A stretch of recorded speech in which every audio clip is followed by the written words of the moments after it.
പ്രോസസ്സിങ്ങും പിന്നെ കുറച്ച് data mining അങ്ങനത്തെ കുറച്ച് സബ്ജക്റ്റ്.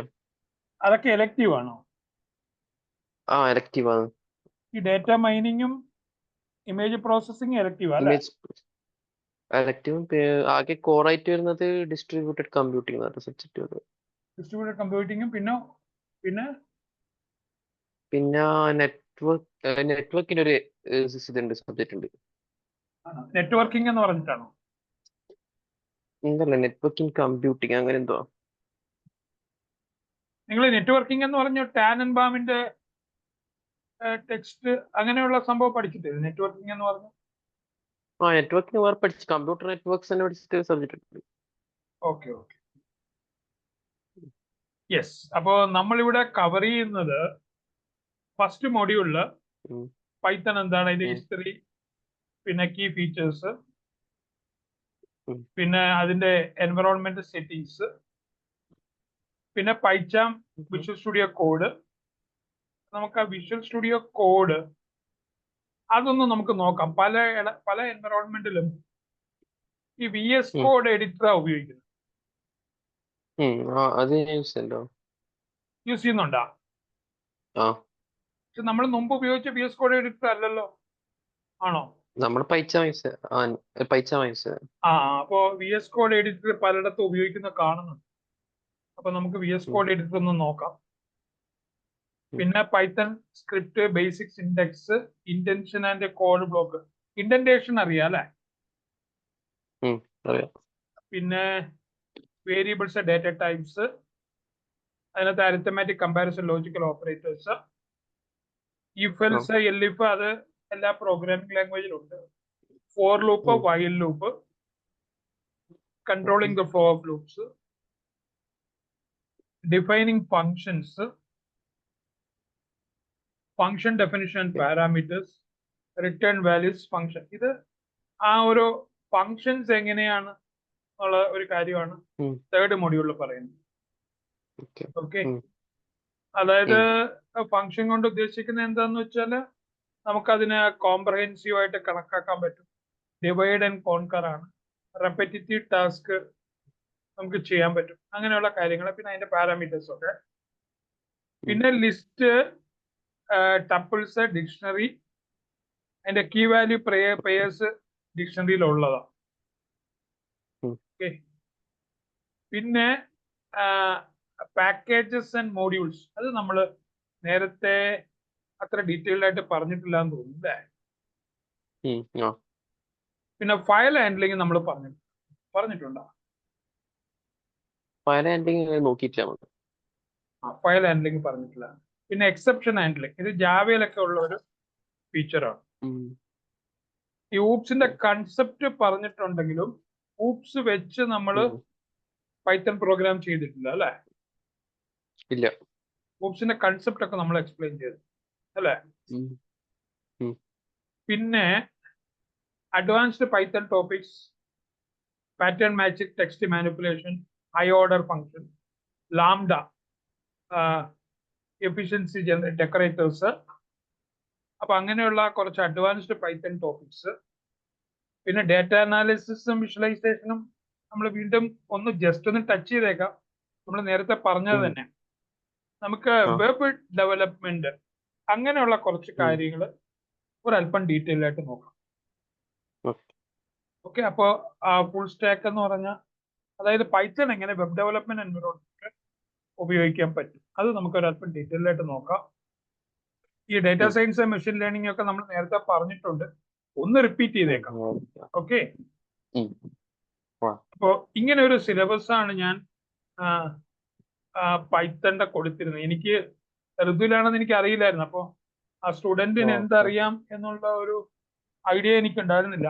അപ്പോ നമ്മൾ ഈ ബേസിക് അല്ല, നമ്മൾ കുറച്ച് അഡ്വാൻസ്ഡ് ആയിട്ടുള്ള പൈത്തൺ കാര്യങ്ങൾ നോക്കാം. ഓക്കെ, ഇത് എനിക്ക് എന്റെ മുമ്പിൽ വരുന്ന സ്റ്റുഡന്റ് ആരാന്ന് എനിക്ക് അറിയില്ല, അതുകൊണ്ട് ഞാൻ പ്രിപ്പയർ ചെയ്ത ഇത് പൈത്തണിന്റെ ഡീറ്റെയിൽസ്. ഓക്കെ, ഇതിനകത്ത് ബേസിക് ആയിട്ടുള്ള കുറച്ച് കാര്യങ്ങളേ ഉള്ളൂ. ഇതില് ഫസ്റ്റ് മൊഡ്യൂളിന്റെ ഞാനൊരു 10-20 ക്വസ്റ്റ്യൻ തരാം, ഒന്ന് ആൻസർ പറയാൻ പറ്റുമോ എന്ന് നോക്ക്.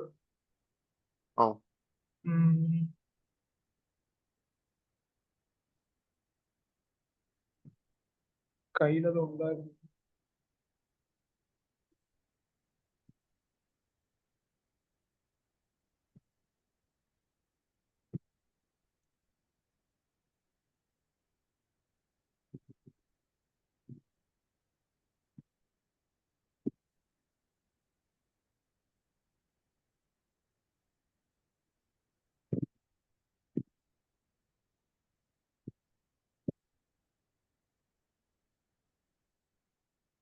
ഈ ക്വസ്റ്റ്യൻസ് കാണാവോ ഇവിടെ? ഇത് സ്ക്രീനിലാ അല്ലെങ്കിൽ ചാറ്റിലാ? സ്ക്രീനിൽ ഷെയർ ചെയ്യുമ്പോൾ കാണാൻ വയ്യ? സ്ക്രീനിൽ കാണില്ല. ഇല്ല. കാണില്ല അല്ലേ? ഓക്കെ.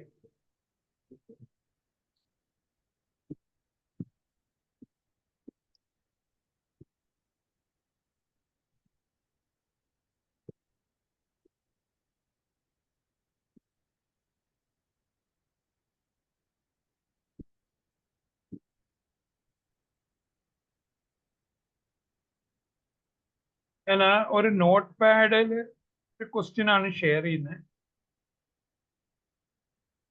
ഇത് നമ്മൾ ഓൾറെഡി പൈത്തൺ അറിയാവുന്നതുകൊണ്ട് ഞാൻ കുറച്ച് ക്വസ്റ്റ്യൻസ് ഇവിടെ എഴുതിയിട്ടുണ്ട്. എന്താണ് പൈത്തൺ? കാണാമല്ലോ അല്ലെ? ആ.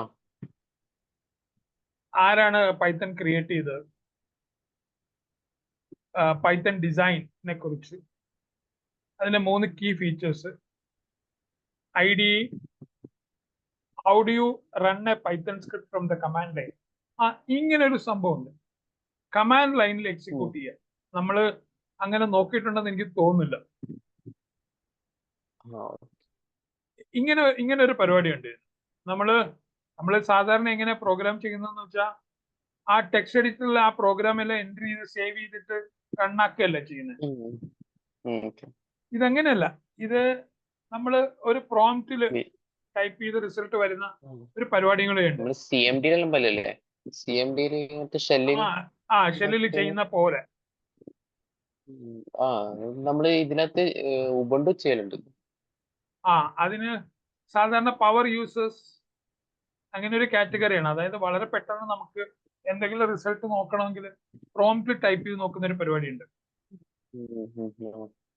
ആ സമയത്ത് കുറച്ച് കോഡേ കാണത്തുള്ളൂ. അപ്പൊ നമ്മളത് കമ്പൈൽ ചെയ്യുക, റൺ ചെയ്യുക, അങ്ങനെയൊന്നും വേണ്ട. അപ്പൊ ടൈപ്പ് ചെയ്യുമ്പോൾ റിസൾട്ട് വന്നുകൊണ്ടിരിക്കും. പിന്നെ ഇൻഡന്റേഷന്റെ സിഗ്നിഫിക്കൻസ് നമുക്ക് അറിയാലോ. ആ ബ്ലോക്ക് കാണിക്കാനുള്ളതാണ്. ബേസിക് ഡാറ്റ ടൈപ്സ്, പിന്നെ difference between integer and float, പൈത്തണിലെ string, boolean data type, arithmetical operators in Python, comparison operators in Python, logical operators in Python, examples of an arithmetic operation in Python. ഇതാ just basic ആയിട്ടുള്ള കാര്യങ്ങളേ ഉള്ളൂ. Give an example of logical operations in Python. What is the purpose of variable in Python? How do you declare a variable in Python? ഇത് ഒരു screenshot എടുക്കാമല്ലോ അല്ലെ? ഒന്ന് എടുത്തേരെ. ഇതിന്റെ answers ആയിരുന്നു ഞാൻ ഉദ്ദേശിച്ചത്. ഇതെല്ലാം വളരെ ബേസിക് ആയിട്ടുള്ള ക്വസ്റ്റ്യൻസാ. അപ്പോ നമുക്ക് ഇതിന്റെ ആൻസേഴ്സ് നോക്കാം. പൈത്തൺ എന്ന് പറയുന്നത് ഒരു high level interpreted language known for it's readability and versatility. ഈ ഹൈ ലെവൽ എന്നൊക്കെ പറഞ്ഞാൽ അറിയാല്ലേ? ഹൈ ലെവൽ ലാംഗ്വേജ് അല്ലേ? അതായത് ഹ്യൂമൻ അണ്ടർസ്റ്റാൻഡബിൾ ആയിട്ടുള്ള ലാംഗ്വേജിനെയാണ് പൊതുവില് ഹൈ ലെവൽ ലാംഗ്വേജ് എന്ന് പറയുന്നത്. ഓക്കെ. അപ്പൊ അതിന് മറ്റു പ്രോഗ്രാമിങ്ങിനെക്കാട്ടുള്ള റീഡബിലിറ്റിയും വെർസറ്റൈലിറ്റിയും ഉണ്ട്. ഓക്കെ. ഹൈ ലെവൽ എന്ന് പറഞ്ഞാൽ, ലോ ലെവൽ എന്ന് പറഞ്ഞൊരു വാക്കുണ്ട്. ലോ ലെവൽ എന്ന് പറഞ്ഞാൽ നമ്മള് ഈ മ്യൂപ്പിയിൽ പ്രോഗ്രാമിംഗ് ചെയ്യാറില്ലേ? മ്യൂപ്പി കിറ്റില് അത് ലോ ലെവലാ. ആ ലാംഗ്വേജ് അത് ലോ ലെവലാണ് ലാംഗ്വേജ്. നമ്മൾ സി പ്രോഗ്രാമിങ്ങിനെ ഒരു മിഡിൽ ലെവലായിട്ട് പറയാറുണ്ടായിരുന്നു. പക്ഷെ അതിന് അസംബ്ലി ലാംഗ്വേജിന്റെ ചില ഫീച്ചേഴ്സും ഉണ്ട്, ഹൈ ലെവൽ ലാംഗ്വേജിന്റെ ഫീച്ചേഴ്സും ഉള്ളതുകൊണ്ട് സി മിഡിൽ ലെവൽ ലാംഗ്വേജ് എന്ന് പറയാറുണ്ടായിരുന്നു. ഓക്കെ, ആ ഇത് ഈ ഇന്റർപ്രറ്റഡ് എന്ന് പറയാനുള്ള കാരണം കമ്പൈൽ ചെയ്യുകയും ഇന്റർപ്രറ്റ് ചെയ്യുകയും ചെയ്യുന്നുണ്ട്. ആ കമ്പൈൽ ചെയ്യാന്ന് പറഞ്ഞാൽ മെഷീൻ റീഡബിൾ ഫോമിലേക്ക് മാറ്റുക എന്നുള്ള ഡയറക്റ്റ് ആയിട്ട് നമ്മൾ സി ചെയ്യുമ്പോൾ C++ ചെയ്യുമ്പോൾ ഒക്കെ അത് കമ്പൈൽ ചെയ്യുക ചെയ്യുന്നത്. ജാവ ചെയ്യുമ്പോഴും കമ്പൈലിംഗ് ഉണ്ട്, പക്ഷെ ജാവ മെഷീൻ റീഡബിൾ ഫോമിലേക്ക് അല്ല മാറ്റുന്നത്, അതിനൊരു ഇന്റർമീഡിയറ്റ് ലാംഗ്വേജിലേക്ക് മാറ്റിയിട്ട് അതില് ഇന്റർപ്രറ്റ് ചെയ്തിട്ടാണ് നമുക്ക് കിട്ടുന്നത്. അതുകൊണ്ട് ആണ് അതിന് മെഷീൻ ഇൻഡിപെൻഡന്റ് എന്ന് പറയാൻ കാരണം. ആ ഫീച്ചേഴ്സ് അറിയാം അല്ലെ? വൈറ്റ് കോഡിലാക്കിയിട്ടല്ലേ? ആ വൈറ്റ് കോഡിലാക്കിയിട്ട് അതുകൊണ്ട് അതിനെ മെഷീൻ ഇൻഡിപെൻഡന്റ് ആണെന്നാ പറയും. അല്ലെങ്കിൽ നമ്മളിപ്പോ C++ഉം ഒക്കെ ഒരു വിൻഡോസ് ബേസ് സിസ്റ്റത്തിലൊക്കെ ചെയ്തിട്ട് ലിനക്സിലേക്ക് മാറ്റുകയാണെങ്കിൽ അത് ലിനക്സിന് വീണ്ടും കമ്പൈൽ ചെയ്യും. ജാവ ബ്രൗസറിൽ കൂടെ വരുന്നതുകൊണ്ട് ആ ബ്രൗസറിൽ ഒരു JVM ഉണ്ട്, ജാവ വെർച്വൽ മെഷീൻ ഉണ്ട്, അതുകൊണ്ട് ആ ബൈറ്റ് കോഡിൽ നിന്ന് വായിച്ചോളൂ. അപ്പം അവിടെ അതായത് ആ മെഷീന്റെ ഫീച്ചേഴ്സ് എങ്ങനെയാണോ അതിന് പറ്റുന്ന കണക്ക് അത് റീഡ് ചെയ്യുകയും എക്സിക്യൂട്ട് ചെയ്യുകയും ചെയ്യും.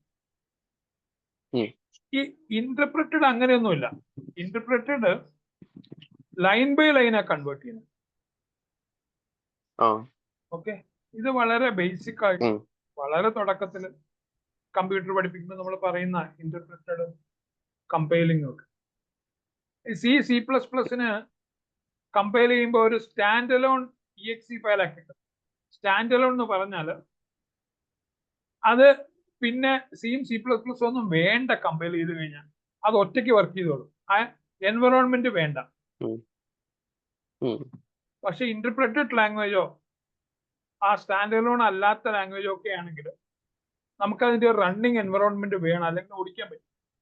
സിയിലോ C++ലോ നമ്മൾ പ്രോഗ്രാം കമ്പൈൽ ചെയ്ത് അതിന്റെ exe മാത്രം കോപ്പി ചെയ്ത് അത് ഓടിക്കാൻ പറ്റും. ആ റൺ ചെയ്യുന്ന സ്ഥലത്ത് നമുക്ക് അതിന് റണ്ണിങ് എൻവറോൺമെന്റ് വേണ്ട, സ്റ്റാൻഡ് അലോൺ ആയിട്ട് വർക്ക് ചെയ്യും, സ്റ്റാൻഡ് അലോൺ exe അത്. പക്ഷെ ബാക്കിയുള്ള പലതിനും അങ്ങനെയല്ല, അത് റൺ ചെയ്യാനുള്ള എൻവറോൺമെന്റ് ഉണ്ടെങ്കിൽ അത് ഓടത്തുള്ളൂ. ഇത് പിന്നെ C++ഉം വേണ്ട അതിന് ഓടാൻ, അതാണ് അതിന്റെ പ്രത്യേകത. ജാവ അങ്ങനെയല്ല. ജാവ ഓരോ സിസ്റ്റത്തിലേക്ക് വരുമ്പോഴും ഇപ്പൊ മൈക്രോസോഫ്റ്റ് വിൻഡോസിൽ ഓടിയത് ലിനക്സിലേക്കാണ് ഓടുന്നെങ്കിൽ ആ ലിനക്സിന്റെ എൻവറോൺമെന്റ് നോക്കി അത് ഇന്റർപ്രറ്റ് ചെയ്യും. കമ്പൈൽഡ് ഓൾറെഡി, പക്ഷെ ബൈറ്റ് കോഡ് അത് മറ്റേതെങ്കിലും സിസ്റ്റത്തിലേക്കാണ് പോകുന്നെങ്കിൽ ആ സിസ്റ്റത്തിനനുസരിച്ച് അത് ഇന്റർപ്രറ്റ് ചെയ്യും. ഇവിടെ മെഷീൻസ് എന്ന് ഉദ്ദേശിക്കുന്നത് ഇന്റൽ വിൻഡോസ് എന്ന് പറഞ്ഞ ഒരെണ്ണം, പിന്നെ ലിനക്സ് ബേസ്ഡ് സിസ്റ്റംസ്, പിന്നെ മെയിൻ ഫ്രെയിമോ, അങ്ങനെയാണ് ആ മെഷീൻ ഡിഫറൻസ് എന്ന് പറഞ്ഞാൽ അങ്ങനെയാണ്. അല്ലാതെ ഞാനിവിടെ ഒരു വിൻഡോസ് ബേസ് സിസ്റ്റം ഉപയോഗിക്കുന്നു, വേറൊരാളൊരു വിൻഡോസ് ബേസ് സിസ്റ്റം ഇരിക്കുന്നു, അതൊക്കെ അതിന് കമ്പാറ്റബിലിറ്റി ഇഷ്യൂസ് ഒന്നുമില്ല, അത് അവിടെയും വർക്ക് ചെയ്യും. പക്ഷെ ഡിഫറെന്റ് ഓപ്പറേറ്റിംഗ് സിസ്റ്റം ആണെങ്കിലാണ് C++ഉം വർക്ക് ചെയ്യില്ല, ജാവ വർക്ക് ചെയ്യും. അപ്പോ പൈത്തന്റെ കേസിൽ ഈ കമ്പൈലിംഗ് എന്ന് ഒന്നും അല്ല ഉള്ള, അവിടെ ലൈൻ ബൈ ലൈൻ ഇന്റർപ്രറ്റ് ചെയ്യുക ചെയ്യും, മൊത്തം കമ്പൈൽ ചെയ്യുന്നില്ല. ഓക്കെ, അപ്പൊ ഹൈ ലെവല് നമ്മൾ കണ്ടു. മെഷീൻ അതായത് ഹ്യൂമൻ ബീയിങ്സിനോട് അടുത്ത് നിൽക്കുന്ന ലാംഗ്വേജിനെ നമ്മൾ ഹൈ ലെവൽ എന്ന് പറയും. സാധാരണ ഈ മെഷീൻ റീഡബിൾ ആക്കാൻ വേണ്ടി ഇന്റർപ്രറ്റിംഗും ഉണ്ട്, കമ്പൈലിംഗും ഉണ്ട്. ഇന്റർപ്രറ്റ് ചെയ്യാന്ന് പറഞ്ഞാൽ ലൈൻ ബൈ ലൈൻ ഇന്റർപ്രറ്റ് ചെയ്യാണ്. കമ്പൈൽ ചെയ്യാന്ന് പറഞ്ഞാൽ പ്രോഗ്രാം മൊത്തത്തിൽ കമ്പൈൽ ചെയ്യുക ചെയ്യുന്നത്. C++ലൊക്കെ സ്റ്റാൻഡ് അലോൺ exes ആ ക്രിയേറ്റ് ചെയ്യുന്നത്. അത് without C and C++ it will work. ബാക്കി പലതിനും അതിന്റെ ഒരു എൻവറോൺമെന്റ് വേണം. ജാവയുടെ കേസിൽ ബ്രൗസറിൽ JVM ഉണ്ട്, ജാവ വെർച്വൽ മെഷീൻ ഉണ്ട്. അപ്പൊ പൈത്തൺ ഇന്റർപ്രറ്റീവ് ആയതുകൊണ്ട് പൈത്തൺ റണ്ണിങ് എൻവറോൺമെന്റിലെ അത് വർക്ക് ചെയ്യുള്ളൂ. ഓരോ പ്രാവശ്യം ഇന്റർപ്രറ്റ് ചെയ്യുമ്പോഴും പൈത്തൺ വേണം അവിടെ, അല്ലെങ്കിൽ അത് ഓടത്തില്ല. ഓക്കെ, അടുത്ത രണ്ടാമത്തെ ക്വസ്റ്റ്യൻ ഇത് ആരാ ക്രിയേറ്റ് ചെയ്തതെന്നുള്ളതാണ്. ഗുഡോ വാൻ റോസം. അത് സ്പാനിഷോ മറ്റോ ആണെന്ന് തോന്നുന്നു.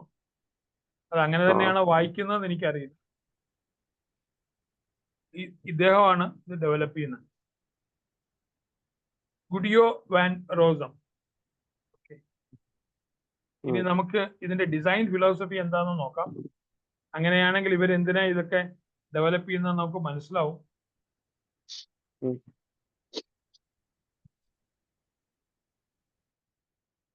അവര് റീഡബിലിറ്റിക്കാണ് കൂടുതൽ ഇമ്പോർട്ടൻസ് കൊടുത്തത്. റീഡബിലിറ്റി. അപ്പൊ ആ മെയിൻ്റനൻസ് കോസ്റ്റ് ഒക്കെ കുറയും. അതിന്റെ സിംപ്ലിസിറ്റി. അപ്പൊ അങ്ങനെയാണ് അതിന്റെ ഫിലോസഫി എന്ന് പറയുന്നത്. അതാ Python's philosophy. Emphasize code's readability and simplicity, often summarized as readability counts. അതാണ് അതിന്റെ ഫിലോസഫി ആയിട്ട് പറയുന്നത്. പിന്നെ ഇതിന്റെ കീ ഫീച്ചേഴ്സ്, ഇതിന്റെ കീ ഫീച്ചേഴ്സ് ഒന്ന് പറയുവോ? മെയിൻ കീ ഫീച്ചേഴ്സ് വെച്ചാല് ഇത് ലൈൻ ബൈ ലൈൻ അല്ലേ ഇത് ഇന്റർപ്രറ്റ് ചെയ്യുക. അപ്പൊ ലൈൻ ബൈ ലൈൻ നമ്മൾ എറർ ചെക്ക് ചെയ്തിട്ടായിരിക്കും അടുത്ത ലൈൻ പോവാ കോഡിന്റെ. അതൊരു ഫീച്ചറാണ്. നമ്മള് ഒരു ത്രീ കീ ഫീച്ചേഴ്സ് പറഞ്ഞതുകൊണ്ട് നമ്മൾ പറയുന്നത് റീഡബിലിറ്റി അത് വലിയൊരു ഇമ്പോർട്ടൻസ് ആണ്. ശരിക്കും പൈത്തൺ അങ്ങനെ ഒരു അഡ്വാൻറ്റേജ് ഉണ്ട്, നമുക്ക് ജസ്റ്റ് വായിച്ചു പോകാൻ പറ്റും. ഈ വെർസറ്റൈൽ എന്ന് പറഞ്ഞു കഴിഞ്ഞാൽ പല എൻവറോൺമെന്റിലും നമ്മളിപ്പോ ഡേറ്റാ സയൻസിൽ ഉപയോഗിക്കും, ആർട്ടിഫിഷ്യൽ ഇന്റലിജൻസിലും ഉപയോഗിക്കും, ഇപ്പോ ചില ഫൈനാൻസ് മൊഡ്യൂളുകൾ ഇതൊക്കെ ഉപയോഗിക്കും. ഇപ്പോ ട്രേഡിങ് അങ്ങനെയൊക്കെയുള്ള കാര്യങ്ങൾ നടക്കുകയും എന്താ സ്റ്റോക്ക് എക്സ്ചേഞ്ചിൽ അതില് പല മോഡ്യൂൾസും ഇപ്പോ AI ബേസ്ഡ് ആയിട്ടാണ് അത് റൺ ചെയ്യിക്കുന്നത് ചിലരെങ്കിലും. അപ്പൊ അതിന്റെ മൊഡ്യൂളൊക്കെ പൈത്തണിലാണ്. ഓക്കെ. അപ്പോ പല എൻവറോൺമെന്റിൽ അതിന്റെ അത്രയധികം റിച്ച് ലൈബ്രറി ഉണ്ട്. അതുകൊണ്ടാണ് നമ്മൾ അതിനെ വെർസറ്റൈൽ എന്ന് പറയുന്നത്, ആ സ്റ്റാൻഡേർഡ് ലൈബ്രറീസ്. ആൻഡ് ID എന്ന് പറഞ്ഞു കഴിഞ്ഞാൽ ഇന്റഗ്രേറ്റഡ് ഡെവലപ്മെന്റ് എൻവറോൺമെന്റ് ആണ്. അത് പൈച്ചാം നമ്മൾ പറഞ്ഞല്ലേ, പൈച്ചാം പറഞ്ഞു. നമുക്ക് ഈ VS കോഡ് എഡിറ്റർ ഒന്ന് നോക്കിയേക്കാം. ഈ VS കോഡ് എഡിറ്റർ പറയാനുള്ള കാരണം, ഈ പലരും ഇന്ന് പ്രോഗ്രാം ഡെവലപ്മെന്റ് എൻവറോൺമെന്റിൽ VS കോഡ് എഡിറ്റർ ഉപയോഗിക്കുന്നത് മൈക്രോസോഫ്റ്റിന്റെ.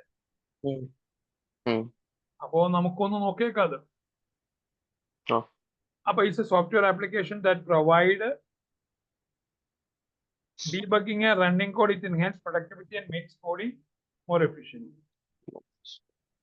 അപ്പോ അതൊക്കെയാണ് അതിന്റെ ഫീച്ചേഴ്സ്. പിന്നെ to run Python script from command line, open your terminal or command prompt. ഇത് നമ്മൾ ആ പ്രോംപ്റ്റില് ചെയ്യുന്ന കമാൻഡ് ലൈൻ ആണെന്ന് പറഞ്ഞു. നമ്മൾ ഇതുവരെ അങ്ങനെ ചെയ്തിട്ടില്ല. To run Python script from the command line, open your terminal or command prompt. ഈ വിൻഡോസ് വെച്ചിട്ടാണ് കമാൻഡ് പ്രോംപ്റ്റ് എന്ന് പറയുന്നത്. Navigate to the scripts directory and type python your script.py. അത് നമ്മൾ എഴുതുന്ന പ്രോഗ്രാമിനെ പിന്നെ ഈ പൈത്തണില് വലിയൊരു ഇമ്പോർട്ടൻസ് ഇൻഡന്റേഷൻ ഉണ്ട്. അത് നമ്മൾ സാധാരണ C++, ജാവയിലൊക്കെ കേർലി ബ്രാക്കറ്റ്സ് ഇട്ടിട്ടാണ് നമ്മൾ ആ പ്രശ്നം പരിഹരിക്കുന്നത്, ബ്ലോക്ക് ഓഫ് കോഡ്. അത് ഇവിടെ നമ്മൾ ചെയ്യുന്നത് ആ 4 സ്പേസസ് ആണ്. നമ്മൾ ഇവിടുത്തെ ഇൻഡന്റേഷൻ എന്ന് പറയുന്ന ഒരു ടാബാണ്.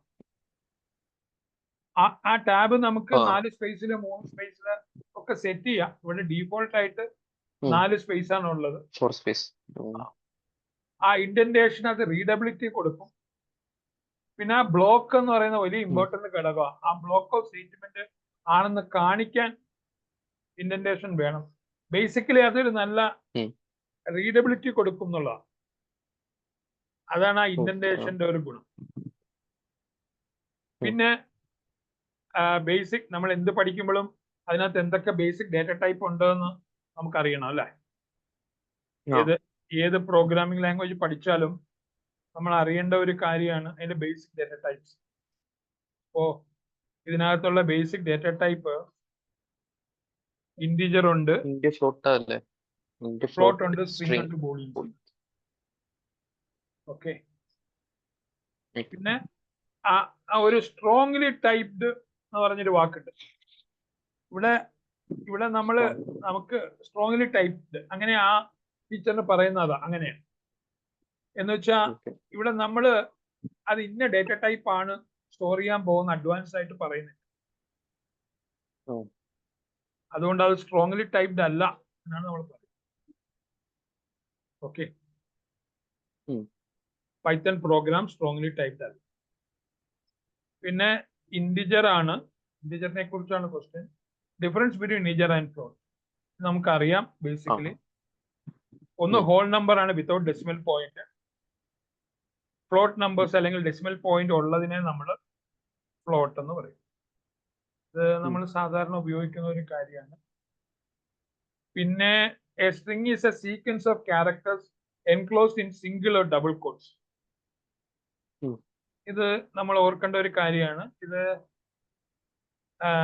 സി പ്രോഗ്രാമിങ്ങിൽ സിംഗിൾ ലെറ്റർ ആണെങ്കിൽ സിംഗിൾ ഇൻവെർട്ടർ കോമയും, ഒന്നിൽ കൂടുതലാണെങ്കിൽ ഡബിൾ ഇൻവെർട്ടർ കോമയും ചെയ്യും. അപ്പോ ഇവിടെ സിംഗിൾ കോട്ട്സോ ഡബിൾ കോട്ട്സോ ആകാം. ഈ ഒരു 3 ഇൻവെർട്ടർ കോമ ഇടുന്ന ഒരു പരിപാടിയും കൂടെ ഞാൻ കണ്ടിട്ടുണ്ട്. ഓക്കെ, അങ്ങനെ ഒരു പരിപാടിയും കൂടെ ഉണ്ട്. അത് ന്യൂ ലൈനിൽ നിന്ന് വരാൻ താഴെ സിംഗിൾ ലൈനിൽ നിന്ന് വരാൻ. അതെ. പിന്നെ ബൂളിയൻ ഡേറ്റ ടൈപ്പ് നമുക്കറിയാം. നമുക്ക് മെഷീൻ ലെവലിൽ പല കാര്യങ്ങളും മെഷീൻ ലെവലല്ല, നമുക്ക് ട്രൂ ഓർ ഫാൾസ് കേസ് എവിടെ വേണം അവിടെ നമുക്ക് ബൂളിയൻ ഡേറ്റ ടൈപ്പ് അല്ലെ. ട്രൂ ഓർ ഫാൾസ് നമ്മൾ മെഷീൻ ലെവൽ വേണമെന്നില്ല. ട്രൂ ഓർ ഫാൾസിലും നമ്മൾ ബൂളിയൻ ഡേറ്റ ടൈപ്സ് ഉപയോഗിക്കാറ്. പിന്നെ അരിത്തമാറ്റിക്കൽ ഓപ്പറേറ്റേഴ്സ് ഇൻ പൈത്തൺ നമുക്ക് സാധാരണ എല്ലാ അരിത്തമാറ്റിക്കൽ ഓപ്പറേറ്റേഴ്സും പരിചയമുണ്ട്. നമുക്ക് നോക്കാം. നമുക്ക് പരിചയമില്ലാത്ത എന്തെങ്കിലും arithmetical operators plus minus star slash double slash നമ്മൾ റിമൈൻഡർ വേണ്ട റൗണ്ട് ചെയ്യാനായിട്ട്, പെർസെന്റേജ് റിമൈൻഡർ എടുക്കാൻ ഡബിൾ സ്റ്റാർ പവർ. ഓക്കെ. പിന്നെ കമ്പാരിസൺ ഓപ്പറേറ്ററിൽ നമ്മൾ സാധാരണ ഉപയോഗിക്കുന്ന സംഭവങ്ങൾ തന്നെയാണ് ഉള്ളത്. കമ്പാരിസണില് ഡബിൾ ഈക്വൽ ടു നമ്മൾ അസൈൻമെന്റ് ഓപ്പറേറ്ററും ഇക്വാലിറ്റിയും തമ്മിൽ വേർതിരിച്ച് കാണാൻ വേണ്ടിയാണ് ഡബിൾ ഈക്വൽ ടു ഉപയോഗിക്കുന്നത്.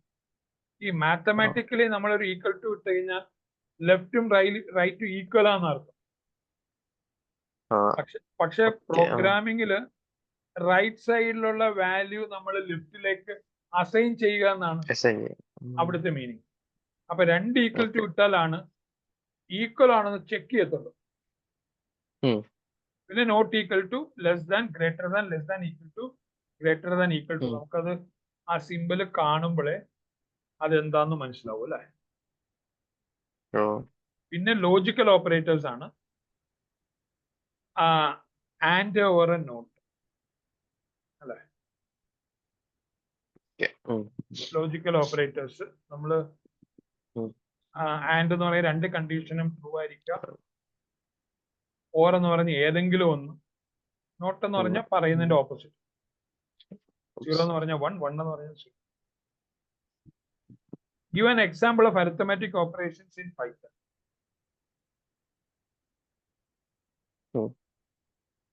നമ്മളിവിടെ ചെയ്യുന്നത് എക്സ്പ്രഷൻ അല്ല. Give an example of arithmetical operation. ഇത് നമ്മളൊരു 10+5 കൂട്ടി റിസൾട്ട് എന്ന് പറഞ്ഞ വേരിയബിളിൽ സ്റ്റോർ ചെയ്യാണ്. 15. Example of Python operation. Python operation Comparison of ഈ സീക്ക് കമ്പാരിസൺ. അപ്പോ അവിടെ നമ്മള്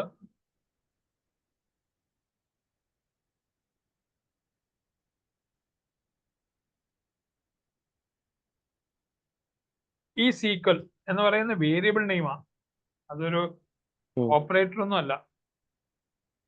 അവിടെ പൈ ഈക്വൽ ടു 7, അവിടെ യെസ് ഓർ നോ, അത് പൈ ഈക്വൽ ടു 7 അല്ല, അപ്പൊ നോ സ്റ്റോർ ചെയ്യും, അല്ലെങ്കിൽ 0 സ്റ്റോർ ചെയ്യും. അല്ല, അത് രണ്ടും ഒരേ നമ്പർ ആണെങ്കിൽ അത് 1 സ്റ്റോർ ചെയ്യും. ഈ സീക്വൽ എന്ന് പറഞ്ഞത് വേരിയബിൾ ആയിട്ട് തന്നെയാണ് നമ്മൾ മനസ്സിലാക്കേണ്ടത്. അത് ഓപ്പറേറ്റേഴ്സോ മറ്റെന്തെങ്കിലും സിഗ്നിഫിക്കൻസ് അതിനില്ല ആ വാക്കിന്. പിന്നെ നമ്മൾ കണ്ടത്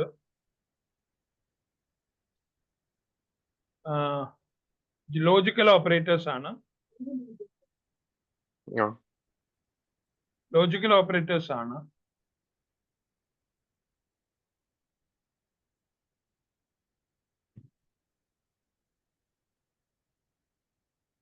അത് ഈസ് ട്രൂ എന്ന് പറയുന്നത് വേരിയബിൾ തന്നെയാ, അതിനകത്ത് സ്റ്റോർ ചെയ്യുന്നത് 0 ഉം 1 ഉം ആയിരിക്കും. ഏത് പ്രോഗ്രാമിലും നമുക്ക് what is the purpose of variable നമുക്ക് ചോദിക്കാം, അല്ലേ?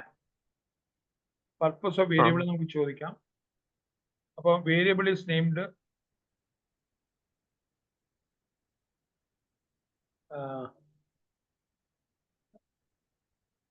a variable is named storage location used to store data. Okay. How do you declare a variable in Python? അത് ഡിക്ലെയർ ചെയ്യുന്നത് നമ്മൾ സാധാരണ പ്രോഗ്രാമിംഗ് ലാംഗ്വേജ് ഡേറ്റ ടൈപ്പ് ഒക്കെ പറയും. ഇവിടെ ആ ഡേറ്റാന്റെ വാല്യൂ വെച്ചിട്ട് ഓട്ടോമാറ്റിക് ആയിട്ട് ഇത് കണ്ടുപിടിക്കുകയാണ് ആ ഡേറ്റ ടൈപ്പ് എന്താണ്.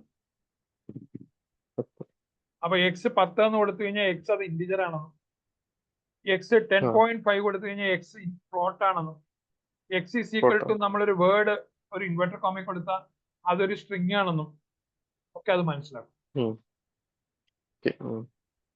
പിന്നെ ഈ പൈത്തണ് 2 വെർഷൻ പോപ്പുലർ ആയിട്ടുണ്ട്, പക്ഷെ ഇപ്പൊ എല്ലായിടത്തും തേർഡ് തന്നെയാണ് ഉപയോഗിക്കുന്നത്. ഇതിന് നമ്മൾ ഈ ഡൗൺവേർഡ് കമ്പാറ്റബിലിറ്റി എന്നൊരു വാക്ക് ഉപയോഗിക്കാറുണ്ട്. ബാക്ക്വേർഡ് കമ്പാറ്റബിലിറ്റി, ഡൗൺവേർഡ് കമ്പാറ്റബിലിറ്റി എന്നും പറയും. ഇതെന്താ സംഭവം എന്ന് വെച്ച് കഴിഞ്ഞാൽ പലപ്പോഴും നമ്മൾ പുതിയ വെർഷൻ എപ്പോ വരുമ്പോഴും ആ പഴയതിന്റെ എല്ലാ ഫീച്ചേഴ്സും പുതിയത് ഇൻകോർപ്പറേറ്റ് ചെയ്തിരിക്കും. ഉദാഹരണത്തിന് നമ്മൾ MS ഓഫീസിന്റെ ഒരു പുതിയ വെർഷന് തൊട്ട് മുമ്പുള്ള നമ്മൾ എടുത്തതെങ്കിൽ പുതിയ വെർഷൻ വരുമ്പോൾ പഴയതിലെ എല്ലാ ഫീച്ചേഴ്സും ഇവിടെ ഓടും, പ്ലസ് എക്സ്ട്രാ. അങ്ങനെയാണ് ഏത് പോപ്പുലർ ആയിട്ടുള്ള സോഫ്റ്റ്വെയറും പഴയ ഫീച്ചേഴ്സ് എല്ലാം ഉപയോഗിക്കാം. അല്ലെങ്കിൽ അതിനെന്തെങ്കിലും ഗുരുതരമായ ഒരു ഫങ്ഷണാലിറ്റിക്ക് പ്രശ്നം ഉണ്ടെങ്കിൽ അത് എടുത്തു കളയത്തുള്ളൂ. മിക്കവാറും അതേ എല്ലാ ഫീച്ചേഴ്സും കാണും അതുപോലെ തന്നെ, അല്ലെങ്കിൽ അവർക്ക് ആ യൂസേഴ്സിന് സ്റ്റിക്ക് ഓൺ ചെയ്യാൻ പറ്റത്തില്ല. യൂസേഴ്സ് പുതിയതായിട്ട് എന്തെങ്കിലും ഫീച്ചേഴ്സ് ഉണ്ട് അതിനി പുതിയതായിട്ട് ഉപയോഗിക്കണം അങ്ങനെയൊക്കെ പറയാൻ ചിലപ്പോൾ റിലക്റ്റന്റ് ആവും. അപ്പോൾ പഴയ എല്ലാ ഫീച്ചേഴ്സും കൂടെ ചേർത്തിട്ടാണ് പലപ്പോഴും പുതിയ സോഫ്റ്റ്വെയർ കൊണ്ടുവരുന്നത്. പക്ഷെ ഇവിടെ പറയാണ് അങ്ങനെ ഫുള്ളി ബാക്ക്വേർഡ് അല്ല ഈ സാധനം. 2-ൽ ഓടിക്കൊണ്ടിരുന്ന എല്ലാം 3-ൽ ഇല്ല, ചിലൊക്കെ വിട്ടുകളഞ്ഞിട്ടുണ്ടെന്നാ പറയുന്നത്. സാധാരണഗതിയിൽ ഏതാണ്ട് 99-100% പഴയ എന്തൊക്കെ ഫീച്ചർ ഉണ്ട് അതൊക്കെ പുതിയതിലും കാണും. അങ്ങനെയാണ് എല്ലാ വെർഷൻ സോഫ്റ്റ്വെയർ ഇറക്കുമ്പോഴും ചെയ്യുന്നത്. അല്ലെങ്കിൽ ആ പഴയതിന് ഗുരുതരമായ എന്തെങ്കിലും പ്രശ്നം ഉണ്ടെങ്കിൽ ആ പർട്ടിക്കുലർ ഫീച്ചർ കളയത്തുള്ളൂ, അല്ലെങ്കിൽ ഒരു ബാക്ക്വേർഡ് കമ്പാറ്റബിലിറ്റി കാണാറുണ്ട്. പക്ഷെ പൈത്തൺ 2 and 3 കേസിൽ പൈത്തൺ 2 എല്ലാം പൈത്തൺ 3 ഇല്ല. ചില കാര്യങ്ങളൊക്കെ വിട്ടിട്ട് പുതിയ ഫീച്ചേഴ്സ് ചേർത്ത് വെച്ചു. ഓക്കെ. Okay. അപ്പൊ നമ്മള് ആ 20 ക്വസ്റ്റ്യൻസ് എന്താണെന്നുള്ളത് നമ്മൾ നോക്കും അല്ലെ. ബേസിക് ആയിട്ടുള്ള 20. ഇത് ഞാൻ സെൻഡ് ചെയ്തേക്കാം. 20 ക്വസ്റ്റ്യൻ ആൻസർ. അപ്പോ ഋതുല ആയതുകൊണ്ട് നമുക്ക് എന്താ ചെയ്യേണ്ടതെന്ന് വെച്ചാൽ, ഞാൻ ഈ സിലബസില് പുതിയതായിട്ടുള്ള ചില കാര്യങ്ങൾ ചേർക്കാം. ഓക്കെ. അതായത് എന്നോട് പറയുക, ഋതുലിന് പൈത്തൺ വെച്ചിട്ട് വേറെ എന്തെങ്കിലുമൊക്കെ ചെയ്യാൻ പ്ലാനുണ്ട്. അങ്ങനെയാണ് നമുക്കത് ഇതിനകത്ത് ഇൻകോർപ്പറേറ്റ് ചെയ്യാം. വേറെ എന്തെങ്കിലും നമ്മളിപ്പോ നമുക്കറിയാം, ഇപ്പോ നമ്മള് മാറ്റ്പ്ലോട്ലിബ് ആണ് ചേർക്കുന്നതെങ്കിൽ അതിനകത്ത് നമുക്ക് ഗ്രാഫിക്കൽ വിഷ്വലൈസേഷൻ വേണമെന്ന്. നംപൈ ആണ് ചേർക്കുന്നതെങ്കിൽ നമുക്ക് കാൽക്കുലേഷൻസ്, മാത്തമാറ്റിക്കൽ ആപ്ലിക്കേഷൻസ് വേണം. അങ്ങനെയാണ് നമ്മൾ ചെയ്യുന്നത്. അപ്പൊ നമുക്ക് പല മേഖലകളിലും ഈ പൈത്തൺ ഓൾറെഡി വെർസറ്റൈൽ ആണ്. അപ്പൊ പല മേഖലകളിലും പൈത്തണിന്റെ ഉപയോഗമുണ്ട്. അപ്പോ നമുക്ക് പുതിയതായിട്ട് എന്തെങ്കിലും ഉദ്ദേശമുണ്ടോ? മെഷീൻ ലേണിംഗ് ഒക്കെ എങ്ങനെയാ ഒരുവിധം അറിയാമല്ലോ ഇപ്പോ, ML ഒക്കെ. അത്യാവശ്യം പഠിക്കാനുള്ളത് ഈ NLP പൈത്തൺ വെച്ചിട്ട് ചാറ്റ് ബോട്ട് NLP ആക്കാനാണ്. അപ്പൊ നമുക്ക് അങ്ങനെ കുറച്ച് കാര്യങ്ങൾ നോക്കാം. ഓക്കെ. അപ്പൊ അങ്ങനെ കുറച്ച് കാര്യങ്ങൾ നമുക്ക് ചാറ്റ് ബോട്ട് NLP. ഓക്കെ. അതാണ് റിലവന്റ് അല്ലെ. നാച്ചുറൽ ലാംഗ്വേജ് പ്രോസസ്സിങ്ങും ചാറ്റ് ബോട്ടും അല്ലെ. ഈ ചാറ്റ് ബോട്ടിലാണ് ഈ ജനറേറ്റീവ് എല്ലാം വരുന്നത് അല്ലെ. ഓക്കെ. അപ്പൊ നമുക്ക് അത് തന്നെ നോക്കാം. അപ്പൊ അതിന് കുറച്ച് കൂടുതൽ ഇമ്പോർട്ടൻസ് കൊടുത്ത് ചെയ്യും. അപ്പൊ നമ്മൾ ആ ഫസ്റ്റ് മൊഡ്യൂളിന്റെ കാര്യങ്ങൾ പറഞ്ഞു. അത് വളരെ ബേസിക് ആയിട്ടുള്ള കാര്യങ്ങളാണ്. ഇതില് രണ്ടാമത്തെ പറയുമ്പം കാണാൻ പറ്റുന്നില്ല അല്ലെ.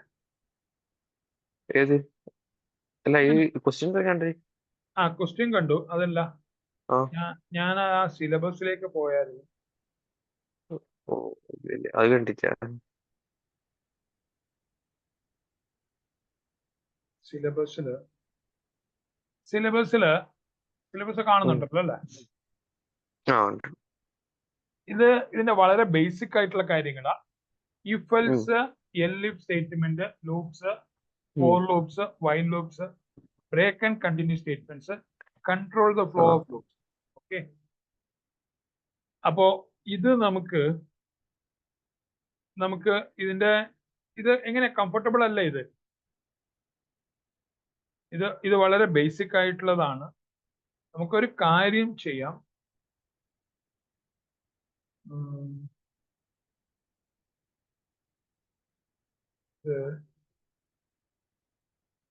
നമുക്ക് ഇതിന്റെ കുറച്ച് പ്രോഗ്രാംസ്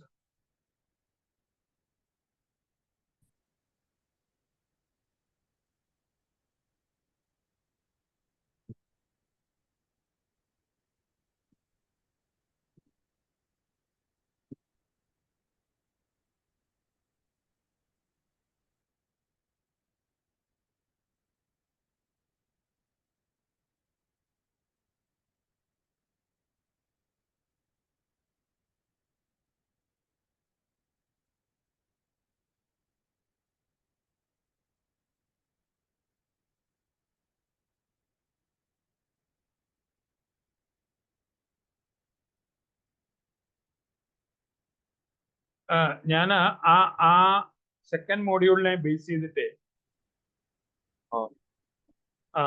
ഒരു 5 പ്രോഗ്രാം ചോദിച്ചു ചാറ്റ് ജിപിടിയില്.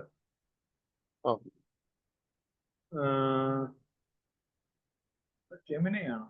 ജെമിനി. ചാറ്റ് ജിപിടി അല്ല, ജെമിനി. ഇത് കാണാലോ അല്ലെ? കാണാഴികയില്ലല്ലോ. ഇത് വളരെ സിമ്പിൾ ആയിട്ടുള്ള ഒരു ക്വസ്റ്റ്യൻ ഫസ്റ്റ് കൊടുത്തിരിക്കുന്നത്. അതായത് ഓഡ് ഈവന് ചെക്ക് ചെയ്യുന്നതാണ് റിമൈൻഡർ വെച്ച്. ഉം. നമുക്ക് ആ ഒരു ഇഫൽസ് പരിചയമുണ്ട് അല്ലെ? അതിനകത്ത് ആ കോളൻ ആ, ഇടുന്നതോ ഇൻഡന്റേഷനോ ആ ഇൻപുട്ട് സ്റ്റേറ്റ്മെന്റോ ഒന്നും നമുക്ക് സംശയമില്ല. ഉണ്ടോ? ഉം. ഇല്ലല്ലോ. ഇല്ല ഇല്ല ഇല്ല. ഇവിടെ ഇൻപുട്ട് സ്റ്റേറ്റ്മെന്റിന് ആ വരുന്നതിനെ ഇന്റിജർ ആയിട്ട് കൺവേർട്ട് ചെയ്ത് നമ്മില് സ്റ്റോർ ചെയ്യുന്നു. ഇത് ഫാക്ടോറിയൽ ആണ്. നമ്മള് ഒരു ഫംഗ്ഷൻ അതിനെ തന്നെ വിളിക്കുന്നതിന് നമ്മൾ എന്താ റിക്കർഷൻ പറയുക? റിക്കർഷൻ റിക്കർഷൻ ഇത് റിക്കർസീവ് അല്ല ഇതാണ് അല്ലെ? ഫോർ ലൂപ്പ് വെച്ചിട്ട്. ഇതിനകത്ത് റിക്കർഷൻ അല്ല അവർ ഉപയോഗിച്ചത്. ആണോ? അല്ല റിക്കർഷൻ അല്ല അല്ല. അല്ല ഫോർ ലൂപ്പ് റിക്കർഷൻ വെച്ചിട്ട്. അവര് റിക്കർഷൻ ഉപയോഗിച്ചിട്ടില്ല. ഉം. അപ്പോ അപ്പോ നമ്മ ലെസ് ദാൻ 0 ആണെങ്കിൽ അത് നെഗറ്റീവ് നമ്പേഴ്സ് ഫാക്ടോറിയൽ ഇല്ല എന്ന് പറഞ്ഞ് അത് വിടും. 0 ആണെങ്കിൽ അതിന്റെ ഫാക്ടോറിയൽ 1 ആണെന്ന് പറഞ്ഞിട്ട് അത് പ്രിന്റ് ചെയ്ത് നിർത്തും. ഉം. പിന്നെ ഒരു ഫോർ ലൂപ്പ് വെച്ചിട്ടാണ് ആ ഫാക്ടോറിയൽ ഇവിടെ കണ്ടിരിക്കും അല്ലെ? ആ. അത് 1 തുടങ്ങി അടുത്ത നമ്പർ കൊണ്ട് മൾട്ടിപ്ലൈ ചെയ്തു, അടുത്തോണ്ട് മൾട്ടിപ്ലൈ ചെയ്തു, അങ്ങനെ അത്